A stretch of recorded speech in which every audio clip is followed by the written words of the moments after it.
இரண்டாவது விஷயம், உங்களுடைய அந்த சூரியன், செவ்வாய், சுக்கிரன், புதன் அப்படின்னு கிரகங்கள் சேர்ந்திருக்கு. சிலருக்கு மனைவி வழியிலும் இப்படி சொத்துக்கள் வந்து சேரும். உங்களுடைய நல்ல நண்பர்கள் இப்போ உதவியாக இருப்பாங்க. நேற்று வரைக்கும் உதவியாக இல்லாதவர்கள் கூட இந்த ஆண்டு நண்பர்களின் உதவி அது பெரிய அளவுக்கு இருக்கும்.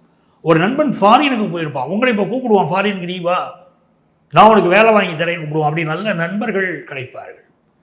இது இந்த ஆண்டு உங்களுக்கு அடிக்கக்கூடிய ஃபர்ஸ்ட் ஜாக்பாட். ரெண்டாவது விஷயம் என்னென்னா, நல்ல கல்யாண விஷயம் கூடி வரப்போகுது. குரு பகவான் வந்து ஜூன் மாதம் 4ஆம் இடத்திற்கு போகிறார். அந்த குரு பகவானுடைய அனுக்கிரகம் உங்களுக்கு அற்புதமான முறையில் திருமணத்தை கொண்டு வந்து தரப்போகிறது.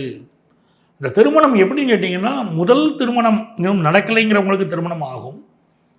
ஃபஸ்ட்டு மேரேஜ் நடந்துருச்சுங்க, அது எனக்கு டைவர்ஸ் ஆயிடுச்சுங்க, நான் செகண்ட் மேரேஜுக்கு காத்திருக்கிறேன் அப்படிங்கிறவங்களுக்கும் திருமணம் கூடி வரும். ஒரு வசதியான வாழ்க்கை, திருமணத்திற்கு பிறகு ஒரு வசதியான வாழ்க்கை அமையும். அதுவும் உங்களுக்கு இருக்கு. இந்த ஆண்டு உங்களுக்கு அடிக்கக்கூடிய ஜாக்பாட்.